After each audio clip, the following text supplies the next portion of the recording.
and the mutual respect which the bold struggle had created was sufficient to subdue other and inferior considerations.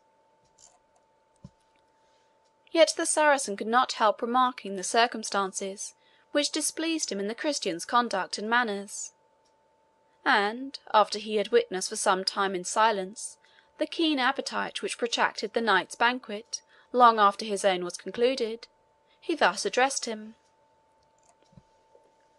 "Valiant Nazarene, is it fitting that one who can fight like a man should feed like a dog or a wolf? Even a misbelieving Jew would shudder at the food which you seem to eat with as much relish as if it were fruit from the trees of paradise." "Valiant Saracen," answered the Christian, looking up with some surprise at the accusation thus unexpectedly brought, "know thou that I exercise my Christian freedom in using that which is forbidden to the Jews, being, as they esteem themselves, under the bondage of the old law of Moses. We, Saracen, be it known to thee, have a better warrant for what we do. Ave Maria! Be we thankful." And, as if in defiance of his companion's scruples, he concluded a short Latin grace with a long draught from the leathern bottle. "That, too, you call a part of your liberty?" said the Saracen. "And as you feed like the brutes, so you degrade yourself to the bestial condition by drinking a poisonous liquor which even they refuse." "Know, foolish Saracen," replied the Christian without hesitation, "that thou blasphemest the gifts of God, even with the blasphemy of thy father Ishmael. The juice of the grape is given to him that will use it wisely, as that which cheers the heart of man after toil, refreshes him in sickness, and comforts him in sorrow. He who so enjoyeth it may thank God for his wine cup as for his daily bread, and he who abuseth the gift of heaven is not a greater fool in his intoxication than thou in thine abstinence." The keen eye of the Saracen kindled at this sarcasm, and his hand sought the hilt of his poniard.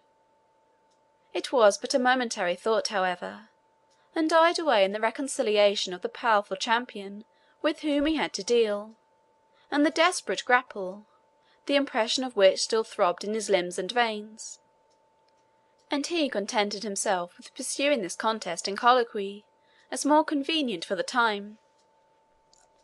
"Thy words," he said, "O Nazarene, might create anger, did not thy ignorance raise compassion. Seest thou not, O thou more blind than any who asks alms at the door of the mosque, that the liberty thou dost boast of is restrained even in that which is dearest to man's happiness and to his household, and that thy law, if thou dost practise it, binds thee in marriage to one single mate, be she sick or healthy, be she fruitful or barren, bring she comfort and joy, or clamour and strife, to thy table and to thy bed? This, Nazarene, I do indeed call slavery. Whereas, to the faithful hath the Prophet assigned upon earth the patriarchal privileges of Abraham, our father, and of Solomon, the wisest of mankind, having given us here a succession of beauty at our pleasure, and beyond the grave the black-eyed Horus of paradise." "Now, by his name that I most reverence in heaven," said the Christian, "and by hers whom I most worship on earth, thou art but blinded and a bewildered infidel. That diamond signet which thou wearest on thy finger, thou holdest it doubtless as of inestimable value?" "Balsora and Bagdad cannot show the like," replied the Saracen. "But what avails it to our purpose?" "Much," replied the Frank, "as thou shalt thyself confess. Take my war axe, and dash the stone into 20 shivers. Would each fragment be as valuable as the original gem, or would they, all collected, bear the 10th part of its estimation?" "That is a child's question," answered the Saracen. "The fragments of such a stone would not equal the entire jewel in the degree of hundreds to one." "Saracen," replied the Christian warrior, "the love which a true knight binds on one only, fair and faithful, is the gem entire.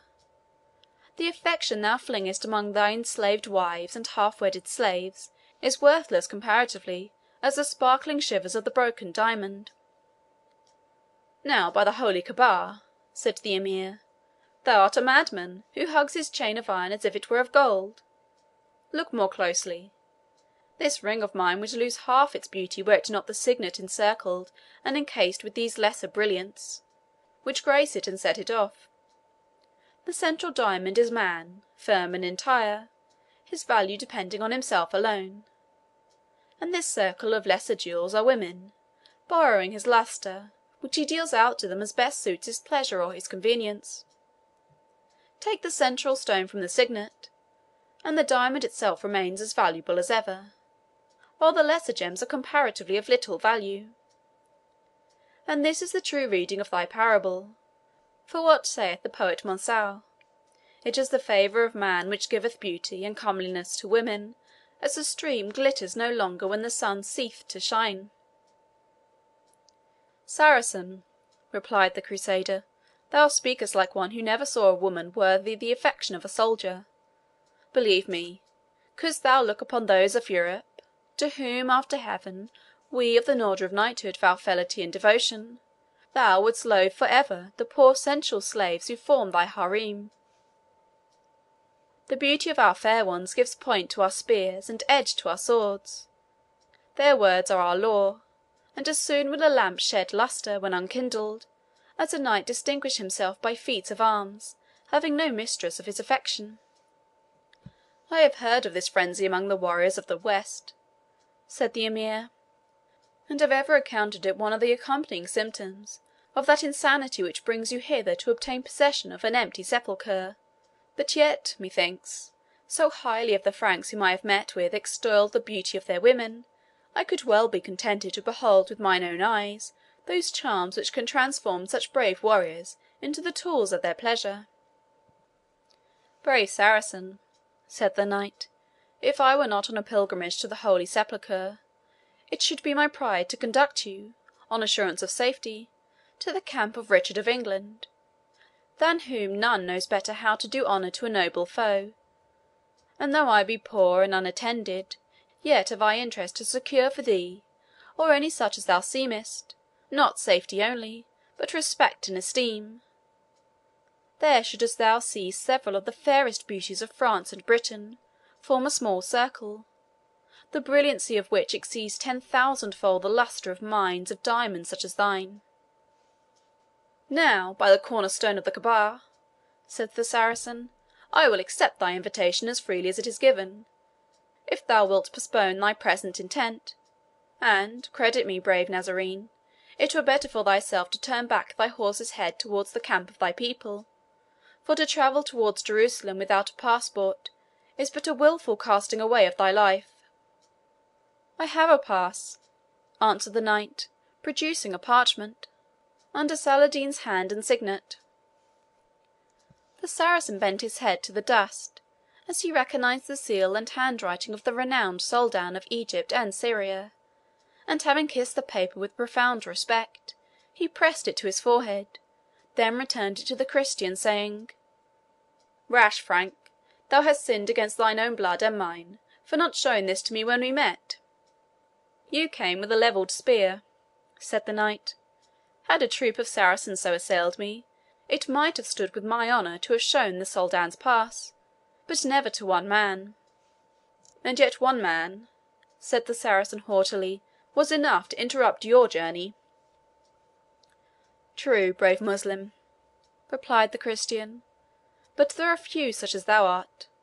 Such falcons fly not in flocks, or if they do, they pounce not in numbers upon one.